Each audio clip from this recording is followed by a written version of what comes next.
미나산 곤방와 도쿄 K짱 데스. 여러분 안녕하세요. 저는 도쿄 K짱입니다. 오늘은 금요일 현재 아프리카 TV에서 기묘한 이야기로 생방송으로 만나고 계십니다.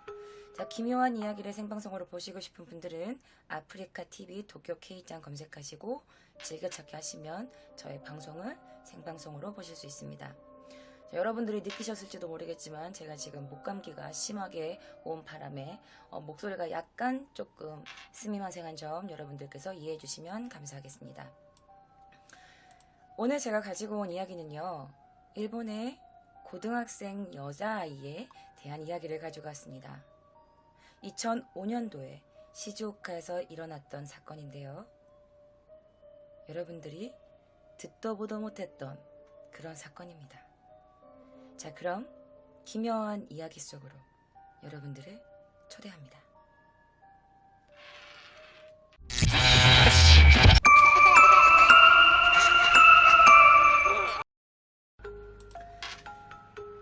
자, 일본 열도가 또 한 번 크게 뒤집혔던 사건입니다. 바로 2005년 10월 31일 시즈오카현의 한 고등학교 1학년 여학생, 당시 나이 16살이었던 한 여학생이 자신의 어머니에게 독극물을 먹여서 살해하려고 한 혐의로 체포가 되었습니다.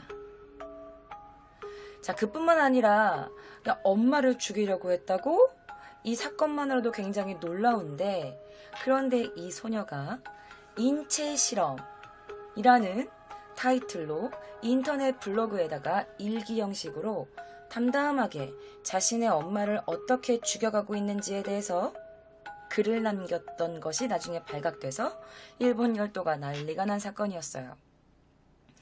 청소년에 의한 흉악범죄가 제가 여러분들께 몇 번 들려드렸던 기묘한 이야기를 보시면 알겠지만 10대들이 저질렀던, 청소년들이 저질렀던 이런 범죄가 처음은 아니지만 이번 사건은 자신의 엄마를 독극물로 인한 인체 실험을 대상으로 삼았다는 점들에 보면 예전에 제가 알려드린 그런 범죄들과는 굉장히 많이 다른 사건입니다. 누군지 궁금하시다고요? 사진을 보여드릴게요. 자, 일본에는요, 한국도 그렇지만 청소년 보호법이라는 게 있어요. 소년 보호법이라는 게 있어서 10대가 어떤 범행을 저질렀어도 얼굴을 모자이크를 해요. 그리고 실명을 공개하지 않아요. 그래서 어쩔 수 없이 이렇게 모자이크가 된 사진이 있었는데, 이렇게 눈 가린 거 말고 살짝 모자이크 된 사진은 이따가 여러분들께 보여드리도록 하겠습니다. 자, 2005년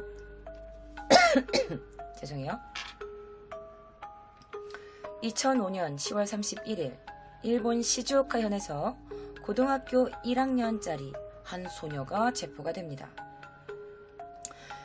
독극물을 사용한 살해 혐의였는데요. 바로 탈륨이라는 독극물을 사용해서 자신의 어머니를 살해하려고 한 살인 미수 혐의였어요. 자, 어머니를 독극물, 탈륨을 섭취시켜서 살해하려고 했다고 시즈오카 현경 미시마 경찰서는 10월 31일 살인미수 혐의로 이 현립 고등학교 그 집의 장녀였던 이 16살짜리의 한 소녀를 체포합니다. 어머니는 당시 나이 47세셨대요. 자, 41세의 그 어머니는 의식이 없었던 상태였다고 합니다. 자, 체포됐는데 그녀가 한 말은 뭐였냐? 저 그런 일 안 했는데요?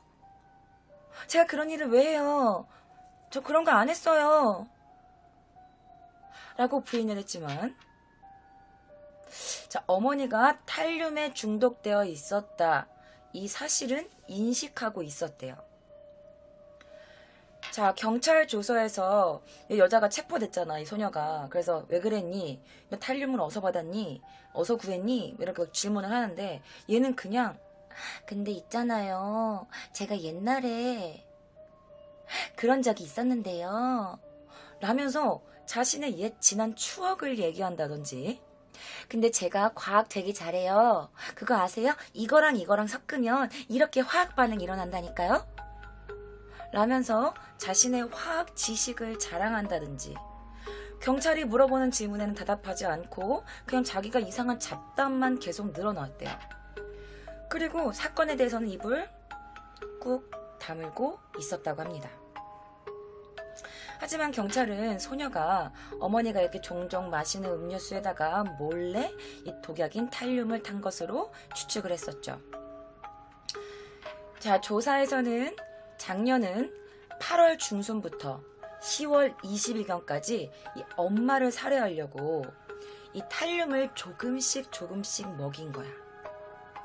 근데 이 탈륨이 쥐약이라든지 쥐를 죽일 때 쓰이는 약이라든지 살충제라든지 이런 데 쓰이는 약이었어. 그래서 엄마를 한꺼번에 확 많이 먹여서 죽이지 않고 조금씩 먹이는 거야. 그래서 엄마 반응을 살펴보는 거지. 그래서 엄마가 처음에는 체력이 좀 떨어지고 왜 이렇게 좀 어지럽지? 하시다가 갑자기 호흡장애가 오시게 된 거지. 그래서 범행이 구체적으로 언제 시작됐고 뭘 어떻게 했고 이건 불분명해. 검사 결과로는 이게 나오지 않는 거야. 정확하게는. 그리고 얼마나 탈륨을 먹였는지, 그리고 뭐 언제부터 먹였는지, 얼마나 양을 어떻게 먹였는지 이런 것까지 구체적으로 나오지는 못했대. 하지만 엄마의 몸에서는 탈륨이 검출된 건 분명했어. 자, 엄마는 8월 중순부터 컨디션이 무너지기 시작했어요. 그리고 결국 10월 2일 날 구급차에 실려서 병원에 실려갔죠.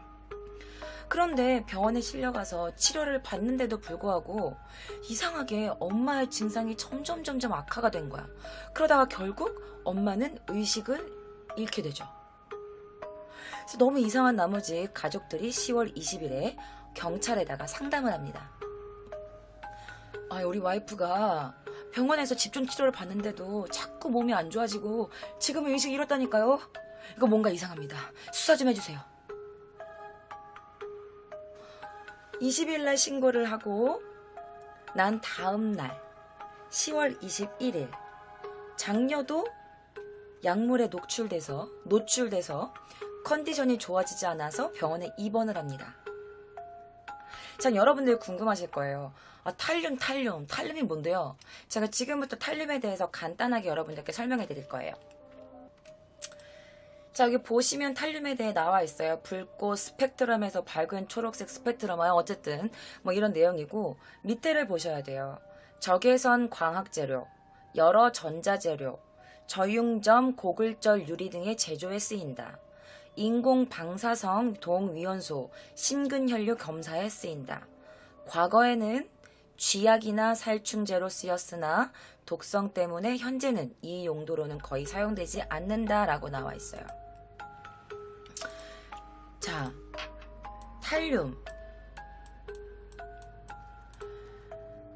1861년에 발견된 중금속, 농약, 쥐, 살충제 등으로 사용이 됐었대요.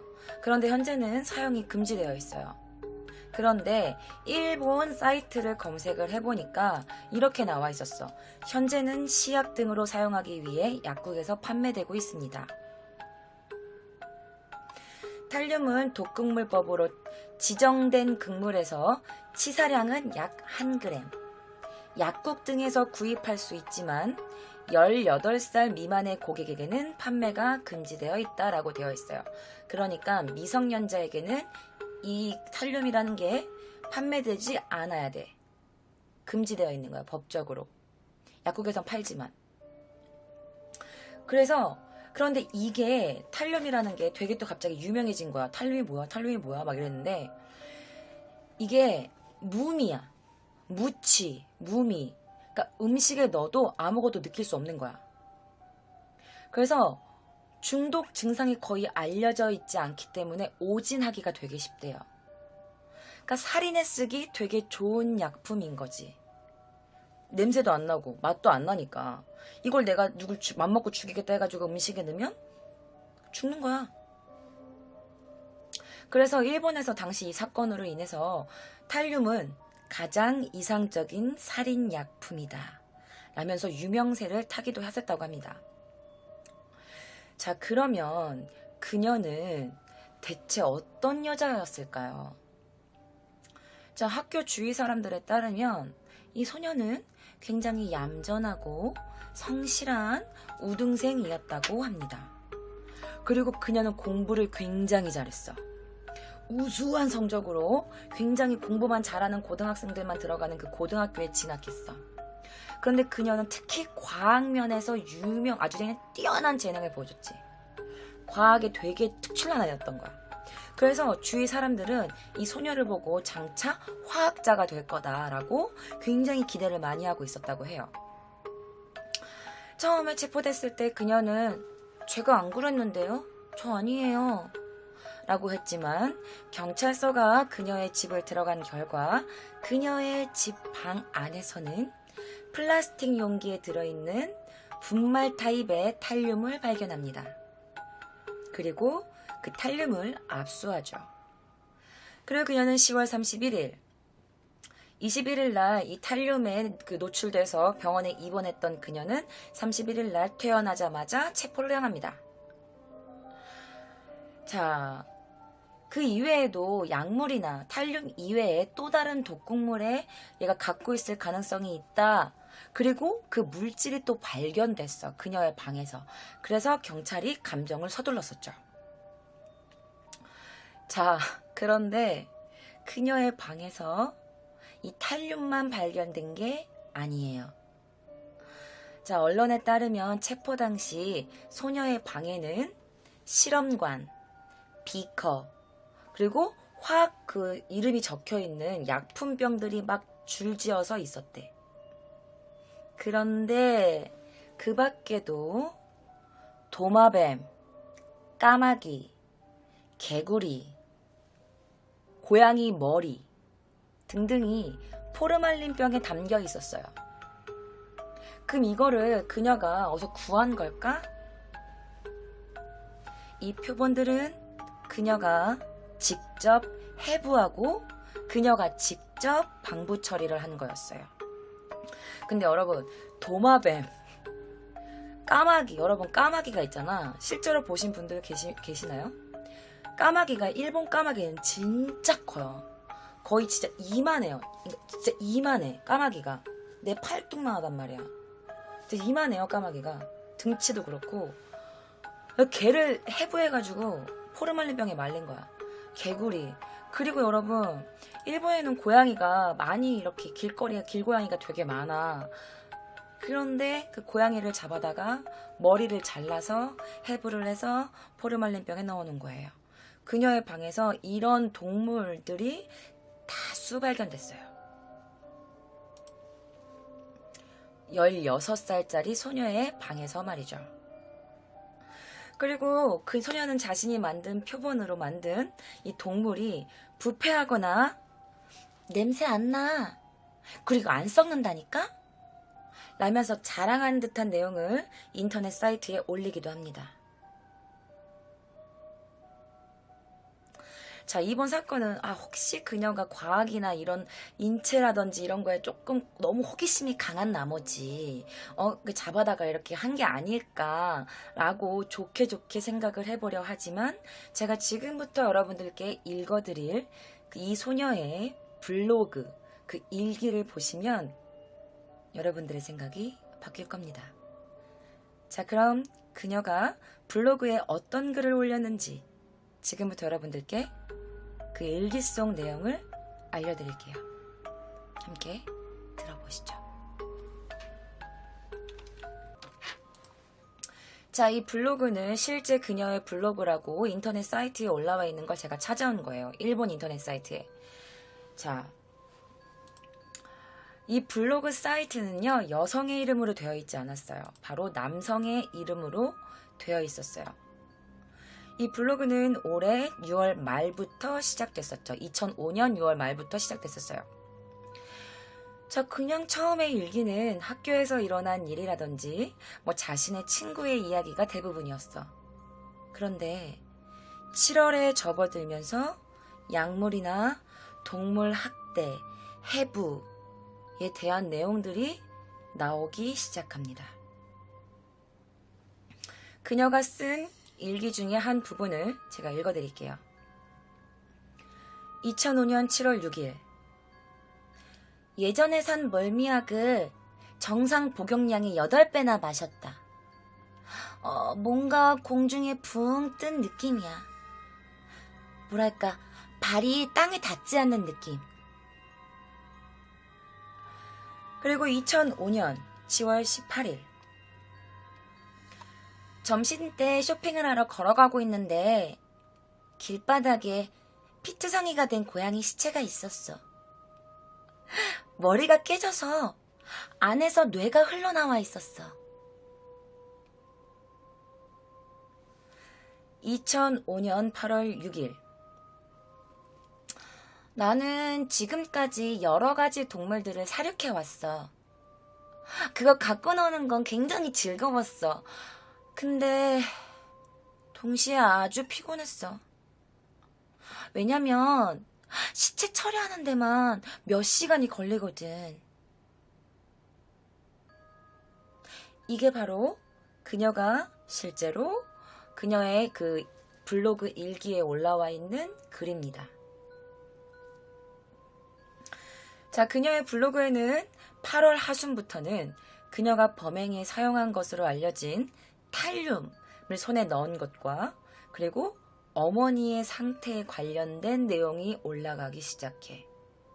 그러니까 어머니의 인체 실험 일기가 돼가고 있었던 거야. 자, 만약에 일기에 쓴 내용이 모두 사실이라면 소녀는 탈륨에 중독된 것을 알고 해독제까지 조제할 수 있을 정도로 화학에 대한 지식이 굉장히 뛰어난 것을 알 수 있었대요. 그녀가 21일 날 탈륨에 노출돼가지고 병원에 입원했었잖아. 해독제를 만들어야겠다라는 글 등이 올라오기도 했었거든. 그건 이따가 나오니까 제가 나중에 읽어드릴게요. 일단 그녀의 이름을 알려드릴 건데 이름이 올라와 있지 않았어. 왜냐면 일본 소년법에 의해서 미성년자가 아무리 큰 살인이나 범행을 저질러도 일본도 그 미성년자의 얼굴이나 이름을 공개하지 않습니다. 그래서 사진도 이렇게 모자이크 된 사진밖에 없었고 이름도 올라오지 않았었는데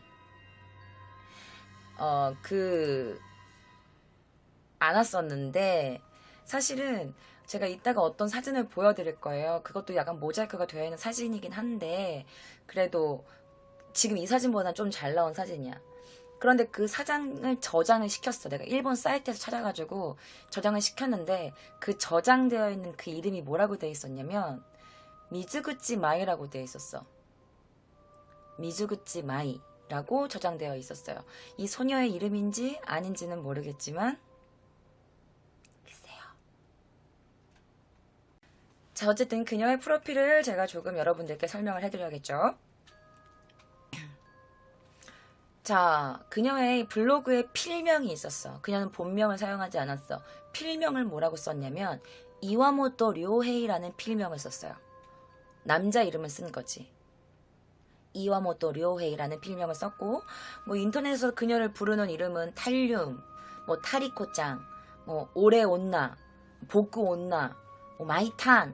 근데 이게 마이탈륨이라는 이 여자에게 붙여진 이 내용이, 이 별명이 왜 마이탄인가 라고 생각해보면 아까 제가 방금 전에 알려드린 미즈구치 마이라는 이름이 진짜 실명인가 싶기도 해. 별명이 마이탄이라고 하니까.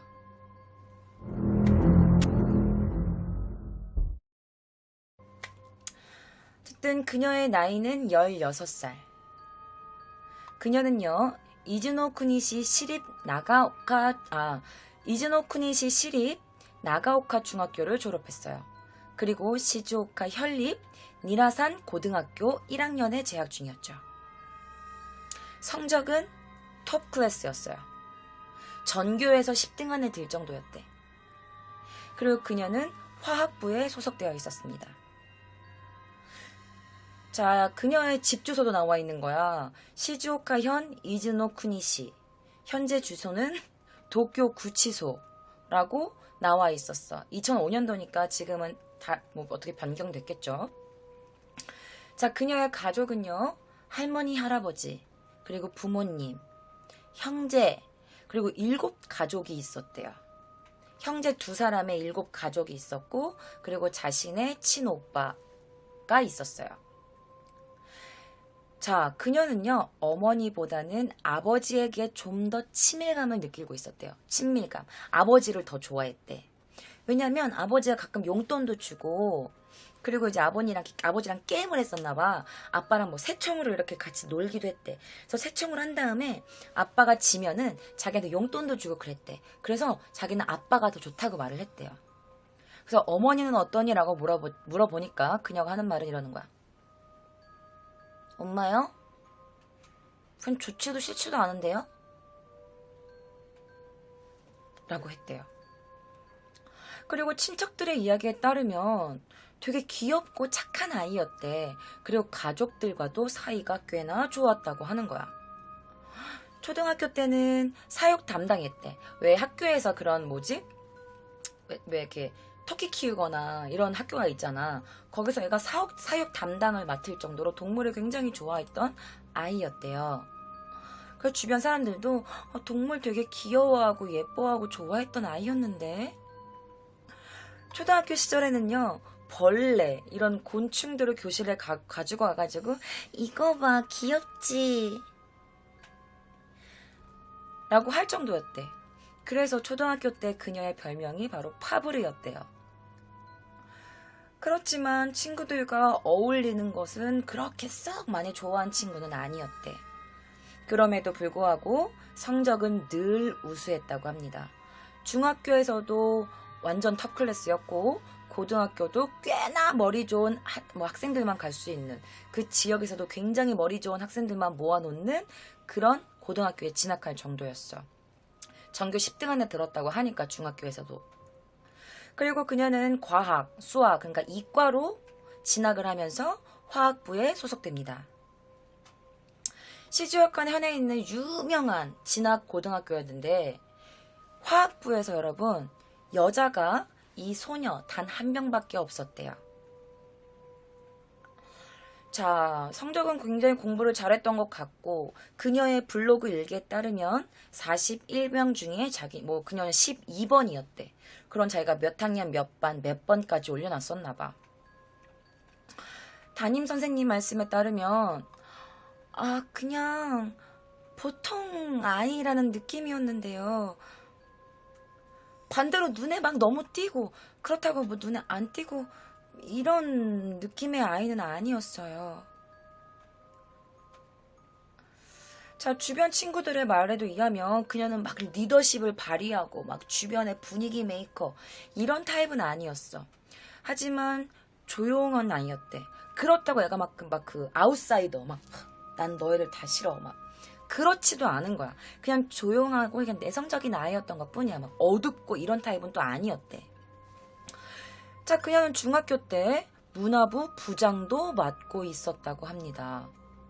그러니까 뭐 화학부에 들어가고 무슨 동아리에도 들어가고 뭐 사육부 무슨 그 담당도 하고 문화부 부장도 맡은 거 보면 그 여자 이 소녀가 막 어둡고 막 아웃사이더는 아니었던 것 같아. 그냥 단지 좀 조용한데 자기 좋아하는 것을 조용히 하는 그런 여자아이였던 것 같아.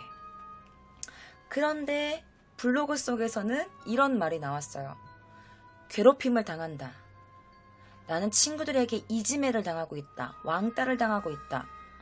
이런 이야기를 막 길게 설명했던 글도 있었지만, 주변 관계자 얘기를 들어보면 그녀는 왕따가 아니었다. 그녀를 왕따한 사람은 없었다. 라는 말밖에 나오지 않고 있어. 그녀가 왕따를 당했다면 누가 한 명이라도 걔 왕따 당했어요. 걔 좀 이상했거든요. 라는 말이 한 사람으로부터라도 나와야 되는데 그런 말이 전혀 없었대요. 자, 그녀가 학교 문집에 쓴 장래의 꿈은 뭐였는지 알아? 끊어진 신경세포를 가능한 한 빨리 돌릴 수 있게 하는 약을 만드는 것. 그러니까 끊어진 신경세포를 빨리 재생하게 할 수 있는 약을 만드는 게 그녀의 꿈이었대. 이게 바로 중학교 문집에서. 중학생이 이런 생각을 하다니 되게 놀랍지 않아? 그러니까 이런 것만 봐도 그녀가 보통 일반의 친구들과는 다르게 머리가 굉장히 비상했던 것 같아. 그런데 그녀에 대한 소문이 조금씩 이상해지기 시작합니다. 주위에서 이런 말을 하는 거야. 걔요, 손을 막 두드리면서 닭처럼 막 춤추는 이상한 버릇이 있었어요. 막 이러는 거야. 모르겠어. 어떻게 쳤는지 모르겠는데 손을 두드리면서 닭처럼 춤을 시작하겠대. 근데 이렇게 한 건지 뭐 어떻게 한 건지 모르겠는데 닭처럼 막 이렇게 쳤나? 모르겠어. 그래서 막 이렇게 춤을 추는 이상한 버릇이 있었대. 그러면서 애들이 야, 너 왜 그래? 라고 하면 재밌잖아 라고 대답하긴 했대. 근데 이게 지금 이렇게 내가 하니까 좀 웃길 수도 있고 그런데 이게 만약에 실제로 내 주변에서 갑자기 별로 친하지도 않은 애가 막 갑자기 막 이렇게 닭처럼 막 손을 막 이서도 막 이렇게 두드리면서 막 그렇게 춤을 추면 너무 무서울 것 같지 않아? 그치? 갑자기 되게 조용한 애가 갑자기 그러면 너무 무서울 것 같지 않아? 그래서 물어보면 재밌잖아 이렇게 하면 너무 소름 끼칠 것 같다는데 여러분은 어떤지 잘 모르겠어요. 자, 그리고 그녀는 고양이를 죽인 거야. 점점 그녀가 이상해지기 시작하죠. 고양이를 죽이기 시작해요. 그래서 그녀가 이상하다고 느낀 가족이 경찰에 상담한 적도 있다고 해요. 그러니까 그 동생이 아까 오빠가 있다고 했잖아. 동생이 고양이를 이렇게 죽인 건데 그냥 죽인 것도 아니고 고양이에 독약을 먹인 거야. 그 독약을 먹여서 독살을 한 거야. 그래서 그 오빠가 그거를 알고 제 동생이 좀 이상합니다 라고 의사와 상담을 한 거지. 그런데 그 의사가 좀 이상한데? 그래서 경찰에 신고를 하게 된 거지. 그래서 경찰이 그 가족들과 뭐 상담한 한 적도 있다고 합니다.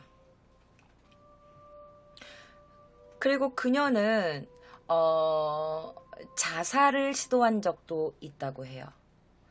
대량의 수면제를 먹고 자살을 시도하는데 그냥 입원으로 그쳐요. 근데 이게 뭔지 알아? 이게 자기가 죽으려고 흉내를 낸 것 같아. 왜냐면 엄마가 입원하고 엄마가 이제 그게 없어지자 탈륨에 노출됐다라고 이제 그런 신용을 하고 싶었는지는 모르겠지만 탈륨을 먹은 것처럼 한 다음에 사실은 알고 보니까 그게 수면제였던 거야. 그래서 나는 죽을 거야 라고 흉내는 낸 것처럼 보이지만 사실은 그게 화학적으로 되게 뛰어난 머리를 갖고 있는 그녀가 수면제 몇 알 먹고 죽으려고 했다? 이건 좀 아닌 것 같아, 그치? 그래서 어쨌든 그녀는 체포가 돼요. 컨디션을 회복한 다음에. 자, 그런데 그녀는 이뿐만이 아닙니다. 고양이를 독살한 것도 모자라서 그녀는 폭발 실험을 한 적도 있어요. 폭발 그걸 만든 거야. 폭탄을 만들어가지고 조그맣게 이걸 폭탄 실험을 하는 거야. 대박이지 않니? 머리가 어떻게 얼만큼 좋아 이런 걸 만들 수 있는 거야? 그리고 그녀는 예전에 약국에서 탈륨을 사려고 했대. 근데 아까 제가 말씀드렸지만 만 18세 이하의 그 사람들에게는 탈륨을 팔지 못하게 되어 있어. 법적으로. 이 여자애가 갔네. 누가 봐도 되게 어리잖아.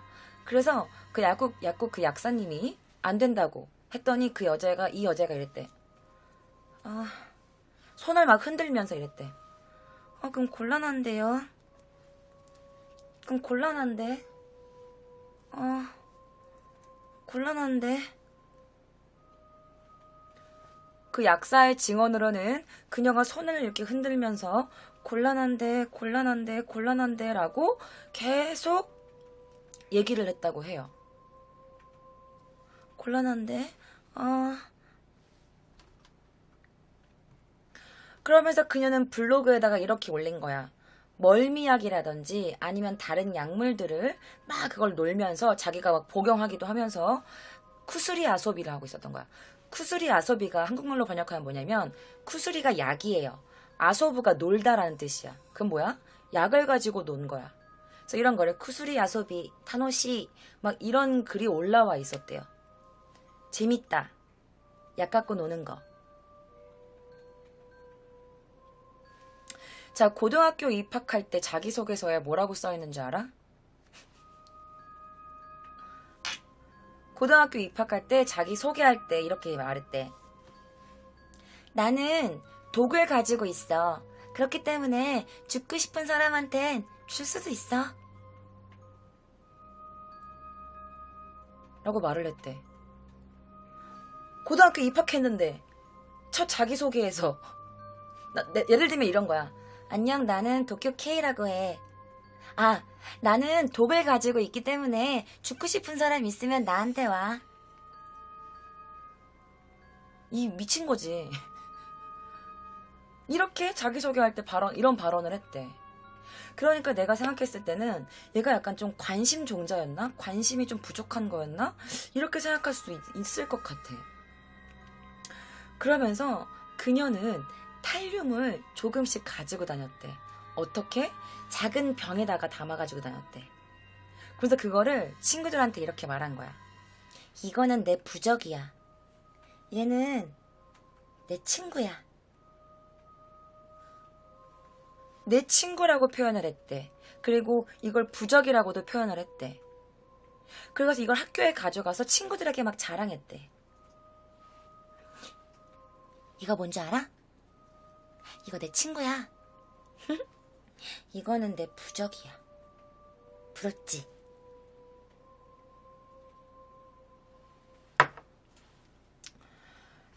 자, 얘가 어느 정도였냐면 이 화학 이런 거에 대해서는 고등학교 선생님 이상의 지식을 가지고 있었대요.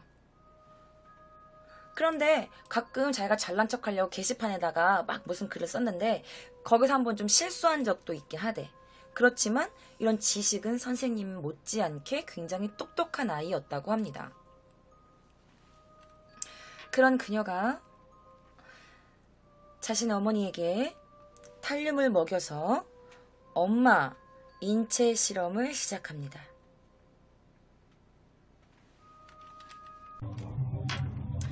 자, 이 사진은 일본 사이트에서 가지고 온 사진이에요.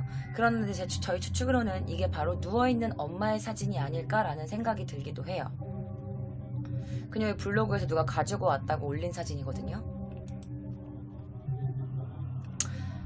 자, 어머니에게 독을 담아 돔을 먹인 뒤에 엄마의 몸 상태가 점점 악화되어가는 모습을 디지털 카메라로 찍는 거야.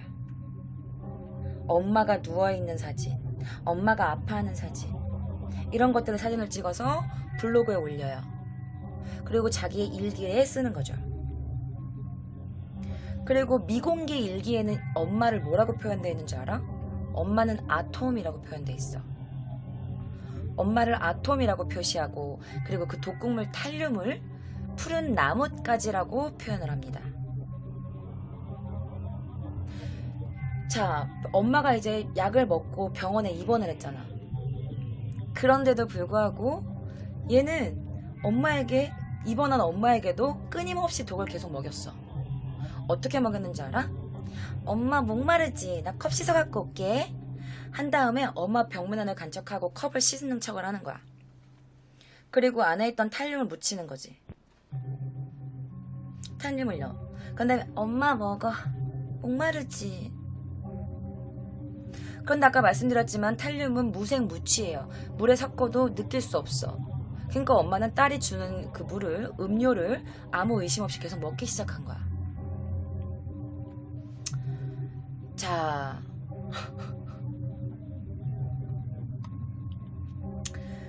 드디어 제가 여러분들께 그녀가 블로그에 썼었던 인체 실험 내용을 알려드리도록 하겠습니다.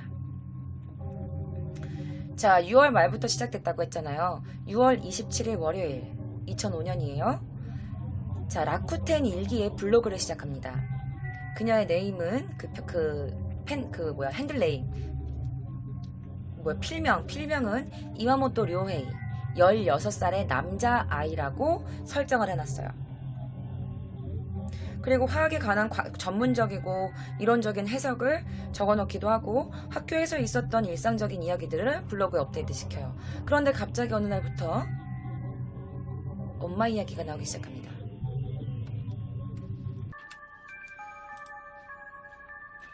(2005년 8월 19일) 어제부터 엄마의 상태가 나쁘다. 전신에 발진이 나고 특히 얼굴에 증상이 심하게 나타난다. 내 배가 아프다. 원인은 알고 있다. 어제 실수로 탈륨 수용액에 손가락을 담궜다. 바로 손을 씻긴 했는데 손끝이 하얗게 표백됐다. 자고 일어나도 상태가 나쁘고 손과 발이 붓기 시작해서 해독제를 만들었다. 이게 바로 2005년 8월 26일의 일이에요. 2005년 9월 12일. 오늘도 엄마의 상태는 나쁘다. 2, 3일 전부터 다리가 아프다고 하더니 드디어 거의 움직일 수 없게 됐다. 2층에 있는 내 방에도 올라오지도 못한다. 2005년 10월 4일. 자, 그러니까 2005년 10월 2일 날 이 소녀의 어머니가 결국 병원에 입원을 해요. 너무 몸이 안 좋아져서. 그런데 소녀는 병원에 가서 엄마의 사진을 찍지. 그러면서 계속 엄마의 상태를 관찰합니다. 그리고 블로그 일기는 계속돼요. 2005년 10월 4일. 할머니 이야기에 따르면 엄마가 환각을 보기 시작했다고 한다. 있지도 않은 벌레나 문 옆에 하얀 그림자가 있다나? 그것 때나 꽤나 고생이라고. 혈압은 150 전으로 내려갔지만 아직 멀었다. 2005년 10월 12일. 특별한 이상 없음. 오늘도 어제와 마찬가지로 사진을 찍고 돌아왔다. 장남에게 눈빛이 무섭다는 얘기를 들었다. 소름이 끼친다나? 그녀의 친오빠는 사실 그녀를 전부터 의심을 하고 있었어. 왜냐면 예전에 얘가 고양이를 독약 먹어서 죽였잖아. 그래서 동물들을 상대로 독살을 하고 있는 걸 친오빠는 알고 있었던 거야. 그래서 근데 이제 오빠만 한 게 아니라 가족들도 사실 그녀가 조금 이상하다고 생각은 했대. 그래서 가족들이 가능한 한 엄마와 그녀를 최대한 둘만 있지 않도록 하게끔 굉장히 신경을 많이 썼다고 해요. 그런데 소녀는 그런 가족들을 비웃기라도 하듯 엄마의 컵을 씻는다고 가지고 나가서 컵 안에다 탈륨을 묻힌다든지, 엄마가 계속 집중 치료를 받고 있는데도 의식이 없어진다든지. 그러니까 엄마가 한데 계속 안 좋아진 거지. 치료는 계속 받고 있는데 엄마가 막 중태에 빠지고 의식이 사라지고. 그러니까 의사들도 너무 이상한 거야. 왜 이렇게 안 좋아지는 걸까? 왜 점점 안 좋아지나? 자, 이 사건은 당초 소녀의 방에서 범행에 사용됐던 그 독살로 쓰였던 그 탈륨이 발견됐고, 그 이외에도 다양한 독극물들이 발견됐어. 그리고 그녀의 독살 일기, 엄마 인체 실험 일기, 그리고 뭐 동물 해부 일기, 이런 게 발견되면서 자백은 시간 문제라고 생각했는데, 이 소녀가 말하기를 엄마가 탈륨 중독인 건 알고 있었어요. 근데 제가 그런 거 아니라니까요? 그거 엄마가 그냥 혼자 멋대로 탈륨 가진 거라니까? 엄마가 멋대로 그냥 마신 거예요. 난 아니라니까요? 라고 잡아댑니다. 엄마가 탈륨에 중독된 건 알고 있었지만 엄마가 탈륨을 스스로 마신 거다라고 증언을 한 그녀.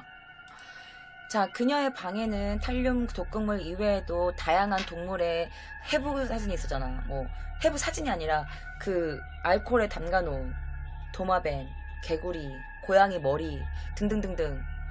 그것뿐만 아니라 그녀의 방에는 어떤 사람의 사진이 있었어요.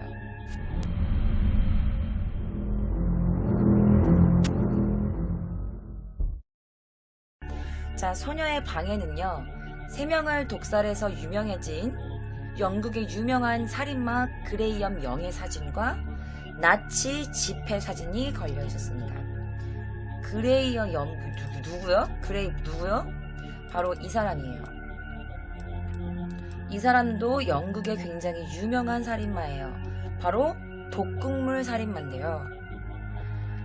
자, 소녀는요, 중학교 때 존경하는 사람이 누구냐고 묻는 사람들의 말에 그레이엄 영이라고 말을 했대요. 전 그레이엄 영을 존경해요. 그리고 영국의 이 독살 살인마 그레이엄 영 사진, 방, 그리고 이 그레이엄 영의 책이 있었는데요. 바로 그 독살 일기라는 책이었어.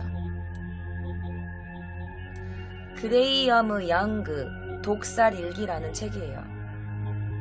이 책도 갖고 있었어.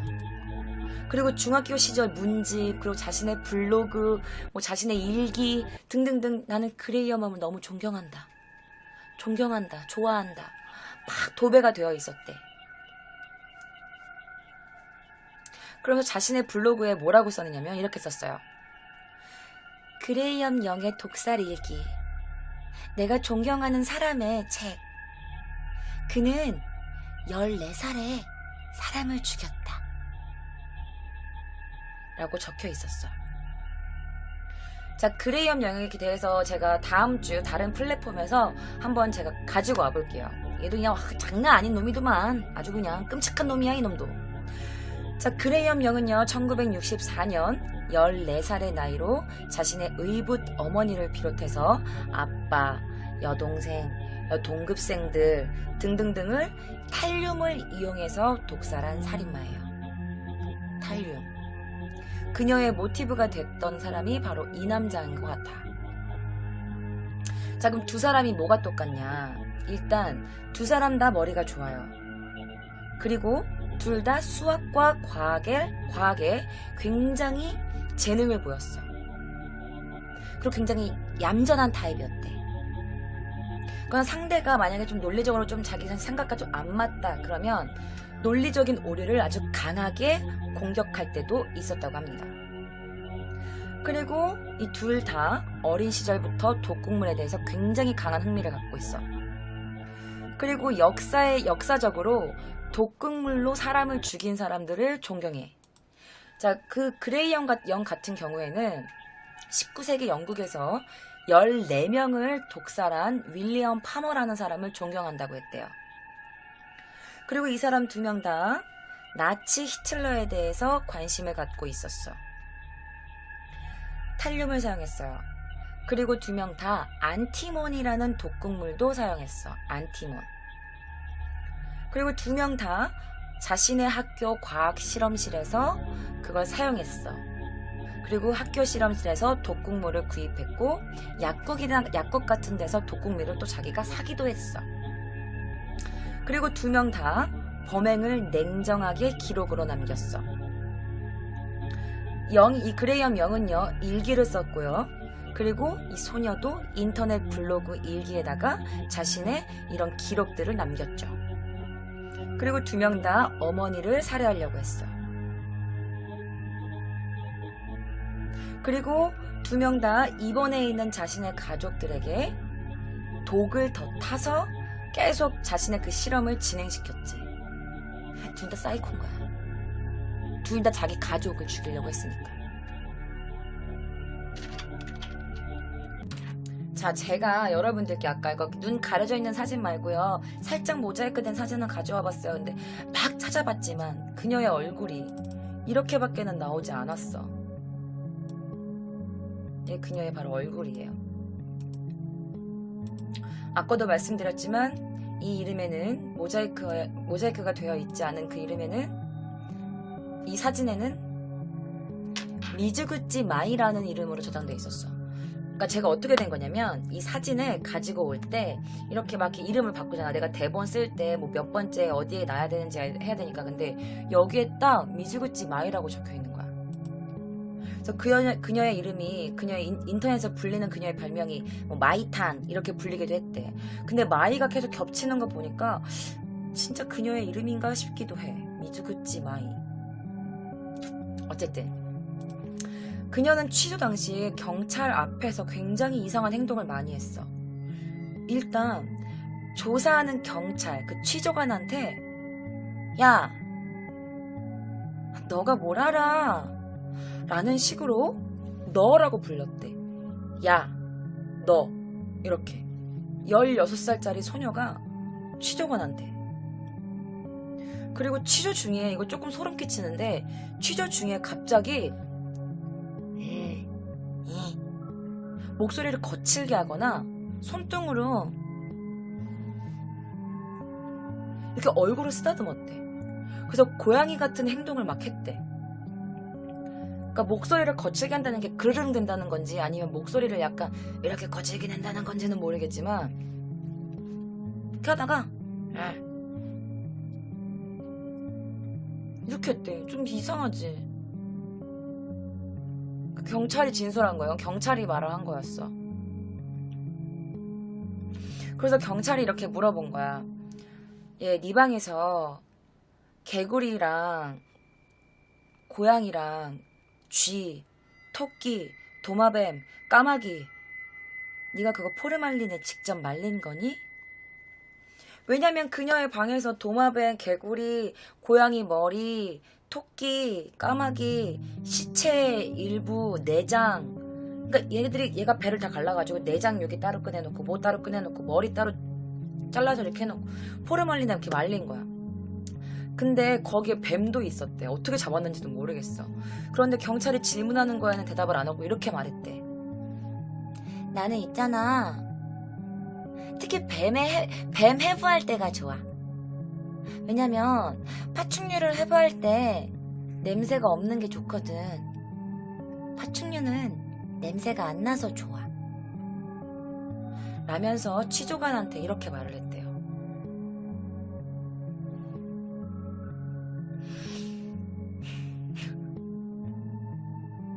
엄청 잡았네. 그러니까 포르말이 절임을 만들어 놓은 거야, 아주 그냥. 자, 그리고 얘는 취조관이랑 게임하는 걸 좋아했대. 어떤 게임이었냐면 원소 이름 맞추는 게임을 했대.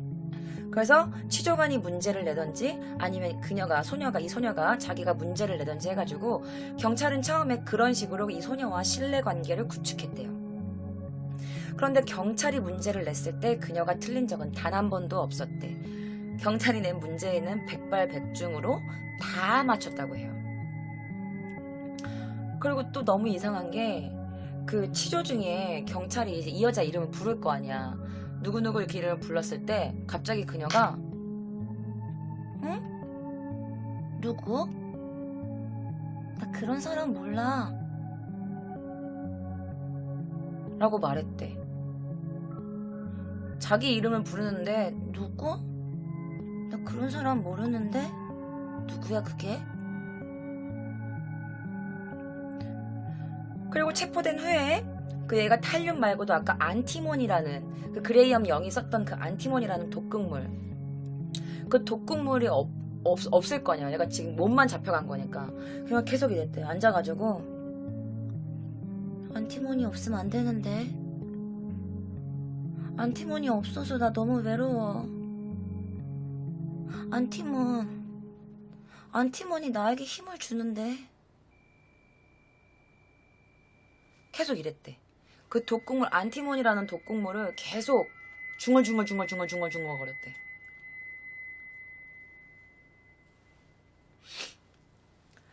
자, 첫 번째 체포했을 때 정신병원 의사의 말이 그녀는 독극물에 굉장히 집착하고 있습니다. 특히 독극물이 주는 그 힘에 굉장히 집착하고 있어요.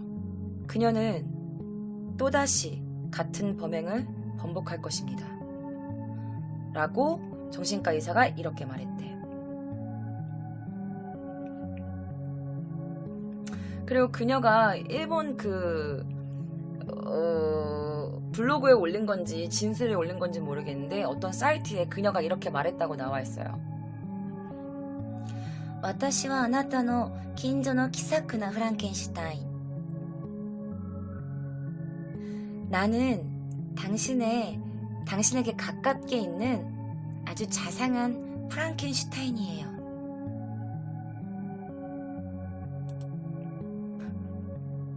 아, 彼らを人間として見なくなったんだと思います。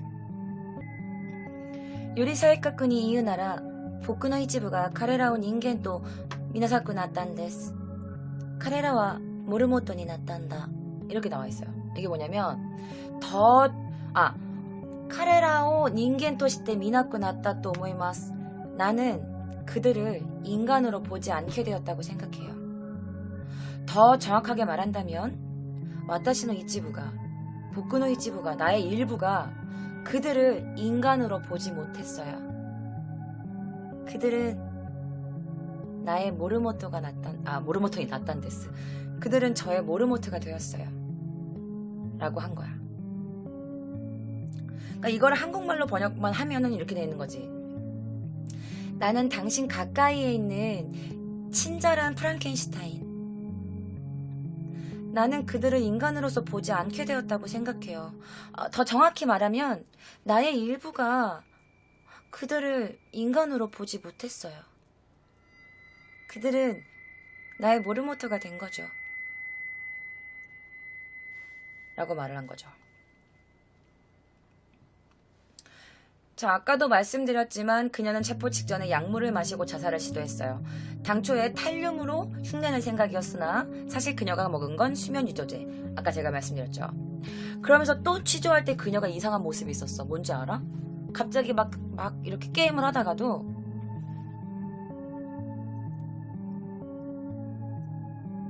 불안정한 모습을 갑자기 막 보였대. 막 얘기하다가 갑자기 있잖아, 나 그럼 칼슘이 어떻게 되는 줄 알아요?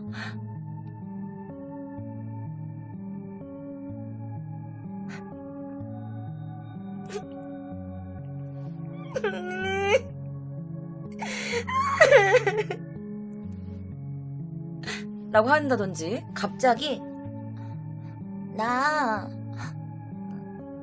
물 먹고 싶어요. 나는 있잖아요. 라면서 굉장히 아기 같은 말투로 이야기를 했었대. 이 지능 엄청 똑똑한 여자애가 갑자기 불안정한 모습을 보이다가 갑자기 또 운다든지 갑자기 막 애기 같은 말투로 있잖아요 근데요 한다든지 굉장히 좀 다중인격 같은 그런 모습을 보였대요. 그래서 경찰들이 고민을 한 거지. 얘가 과연 정상적인 앤가? 얘가 과연 자기가 저지른 범죄에 대해서 책임 능력이 있는 건가? 이런 고민을 하기 시작한 거죠. 근데 이 지능 좋은 여자애가 연기할 수도 있는 거 아니야? 그치? 연기할 수도 있는 거지.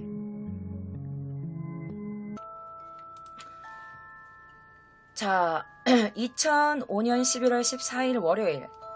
자, 그 지검에서는 얘를 이제 정신감정을 맡긴 거야. 그래서 일단은 그 간이 재판소에 청구를 했어, 얘를. 입회가 된 거지, 얘가. 그래서 정신감정을 위해서 2005년 12월 17일까지 감정 결과를 기다리는 그 시간으로 인정을 해줘요. 얘가 좀 정상적이지 않다라고 느껴서. 그리고 나서 2006년 5월 1일 월요일 5번째 그녀의 소녀 재판이 시즈오카 가정법원 누마 지부에서 열립니다. 자, 의료 소년원 성취 및 보호 처분이 판결이 나요. 그러니까 얘를 정신병원으로 입회시킨다 이런 거야, 쉽게 말하면. 그 대신에 굉장히 장기간 동안 치료를 받아야 된다 라고 나와. 왜냐면 이 법정에서 이렇게 나온 거야. 그녀는 유아기 발달에 약간 문제가 있었을 수도 있고 그녀의 약간 인격이 왜곡된 점이 인정된다. 시비를 식별하고 행동을 통제하는 능력이 부족하다고 인정돼가지고 그녀는 그냥 법적인 처벌보다는 의료 소년원으로 송치가 되기로 결정이 납니다.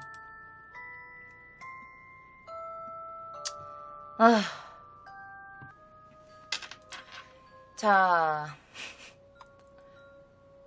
그녀가 남겼던 블로그에 글이 있었어요. 2005년 8월 28일 1시 30분 18초에 올린 글이었어요.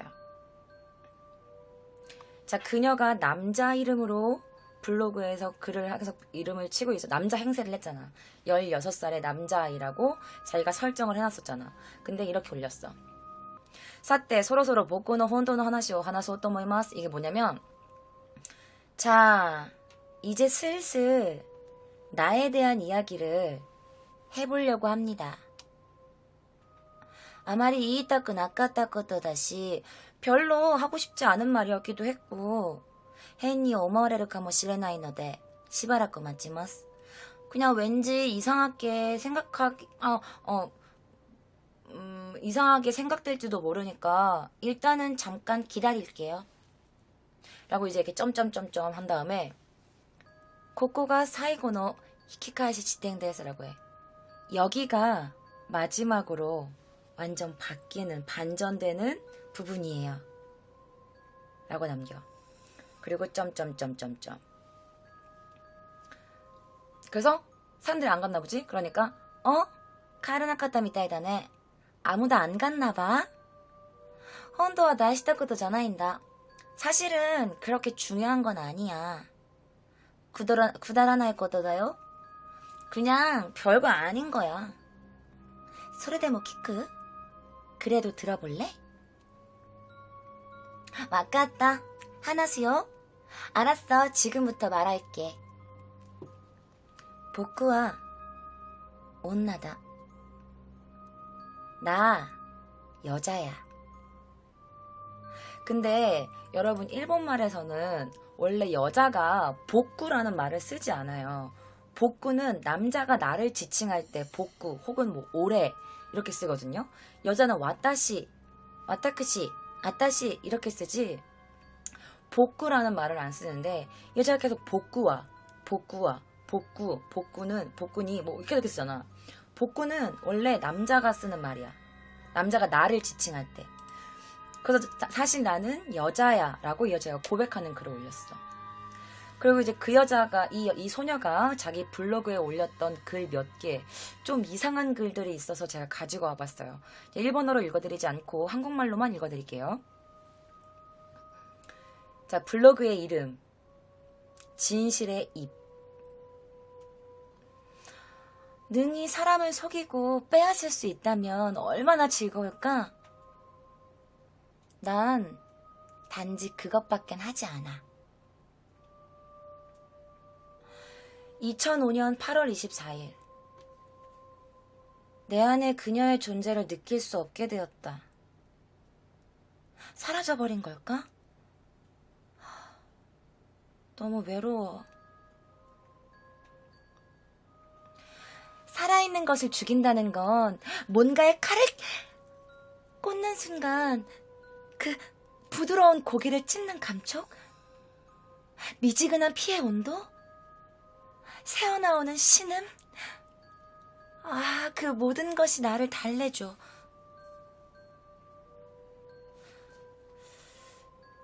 제목 연기. 오늘 아침 선생님께 필기도구를 빌렸다. 그때 막 울면서 어머니 얘기를 해서 동정을 얻었다. 그런데 여러분 이 글을 언제 쓴 줄 알아요?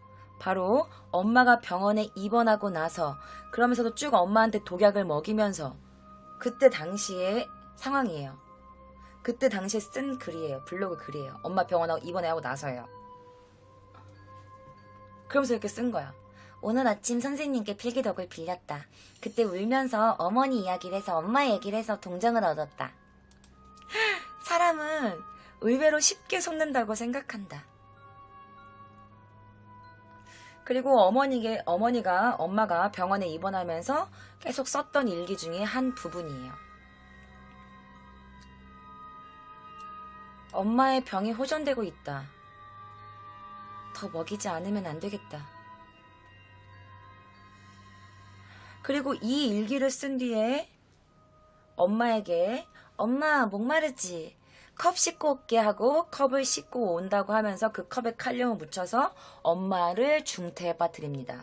바로 이 일기를 쓰고 나서 말이죠. 그래서 엄마가 이 일기를 쓴 다음에 의식불명으로 중환자실로 간 거지. 그리고 블로그 속에는 이런 글도 써 있었어요. 한 번만 다시 태어날 수 있다면 나는 식물이 되고 싶다 라고 쓰여 있었습니다. 그리고 제가 이 글을 보고 진짜 조금 약간 저는 소름이 돋았는데 여러분들이 어떠실지 모르겠어요. 그 글을 읽어드릴게요. 되게 간단한 글이었어. 苦しむ原因を知っているが 이에나이씨 이와나 이게 뭐냐면 그러니까 엄마지. 엄마가 아픈 이유인 건데 엄마가 아픈 이유를 알고 있지만 말할 수 없고 말 안 할 거야. 라는 글이었어요. 그녀의 나이는 16살이었습니다. 고등학교 1학년이었고 굉장히 머리가 좋은 여학생이었어요. 하지만 결론적으로만 말씀드리면 의료 소년원으로 송치가 됐어. 정신병원으로 간 거지. 어떻게 보면 법적인 처벌이라기보다는 그냥 그녀가 아팠던 거, 정신적으로 아픈 걸 치료하기 위해 간 건데 제 생각으로는 분명 그녀가 계속 살아오면서 뭔가 문제가 있었다면 그 누군가가 알 거였고 그리고 나는 그렇게 생각해. 그녀가 정신적으로 약간 불안정하고 다중인격이 있고 그런 게 아니라 그냥 사이코패스였어요. 소시오패스라고 해야 되나? 왜냐면 이 여자애가 자기가 뭘 하는지 너무 정확하게 알고 있었잖아. 그리고 자기가 뭘 하기 위해서 선생님의 동정을 얻기도 했고 엄마를 이용하기도 했고 그러니까 내가 봤을 때 그녀는 굉장히 진정한 소시오패스였던 것 같아. 여러분들의 생각은 어떠신가요? 유튜브 댓글로 남겨주세요. 자, 말이 나와서 하는 말인데 제가 원래 이야기 하나만 가지고 오잖아요. 그런데 사실은 저의 2주년 기념이기도 했고 또 오늘 가지고 온 이 여자아이가 소시오패스이기도 하잖아요. 그래서 오늘은 특별판을 준비했습니다. 바로 소시오패스와 사이코패스의 다른 점 그리고 당신이 소시오패스인지 테스트해볼 수 있는 게임을 하나 준비했어요. 자, 그럼 여러분 다음 영상으로 넘어오시죠.